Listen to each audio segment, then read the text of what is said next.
Ancient practices like earthing and cold therapy remind us that long before modern medicine, human cultures developed sophisticated ways of maintaining health by working with nature rather than against it.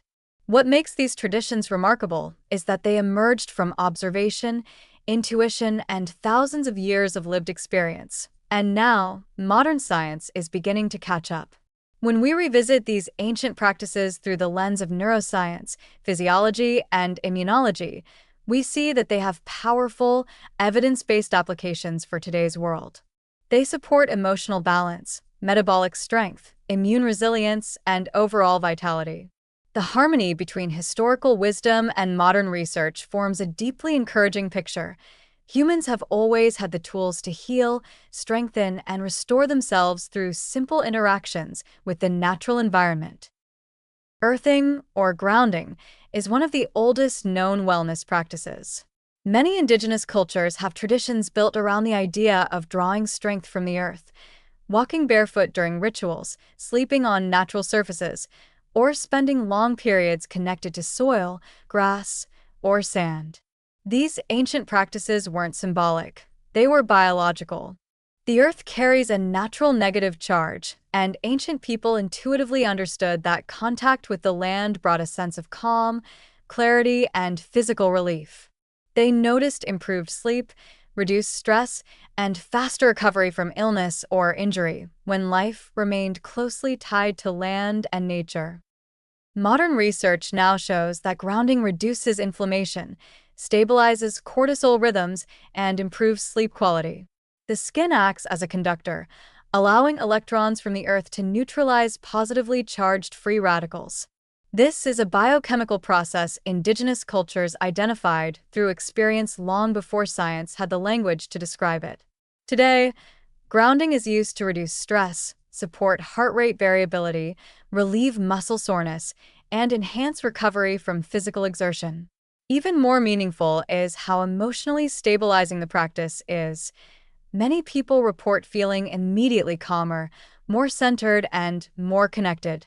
The modern world has pulled people away from natural signals their biology depends on, and grounding serves as a gentle, powerful way to restore that lost connection. Cold therapy is another practice with ancient roots.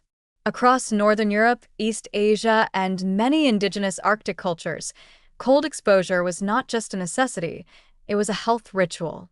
People bathed in rivers, dipped into icy waters after sauna sessions, or used cold immersion as part of spiritual purification.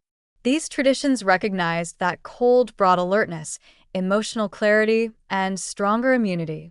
Even traditional Chinese medicine includes concepts aligning with thermal stress to balance internal energies, while Scandinavian cultures developed whole wellness systems around alternating heat and cold to strengthen the mind and body. Today, modern physiology provides a detailed explanation for the benefits ancient people observed.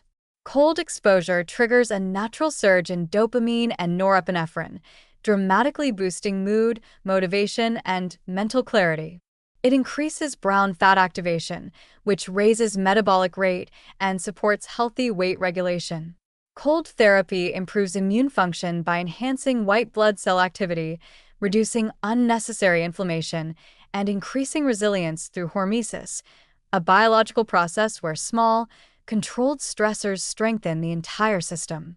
What ancient cultures experienced as a rejuvenating ritual is now understood as a powerful neurochemical reset with long-lasting effects on mood, energy, and vitality.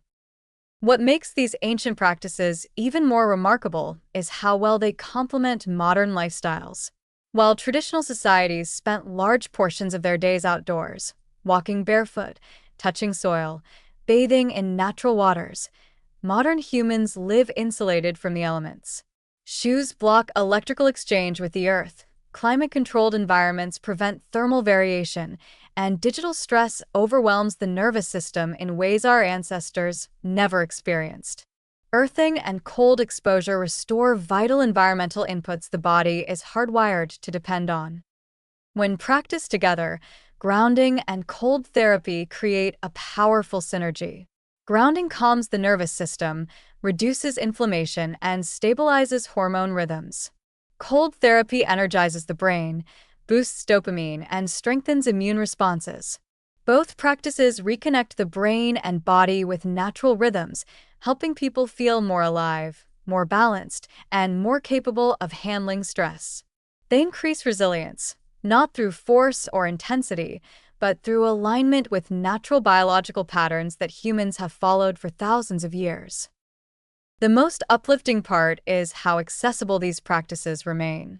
Anyone can step barefoot onto grass, stand on the earth, or simply place their hands on a tree. Anyone can finish a shower with a brief burst of cool water, or take a short walk in crisp morning air. These small acts carry echoes of ancient wisdom and are now validated by contemporary science. They remind us that some of the greatest tools for health are still the ones that cost nothing and connect us back to the world we evolved in. Revisiting these ancient practices is not nostalgia, it's rediscovery. They offer a bridge between traditional knowledge and modern evidence, showing that humans have always known how to care for their minds and bodies. Earthing and cold therapy stand as powerful, natural, and deeply positive ways to enhance well-being, proving that sometimes the oldest practices are still the most effective.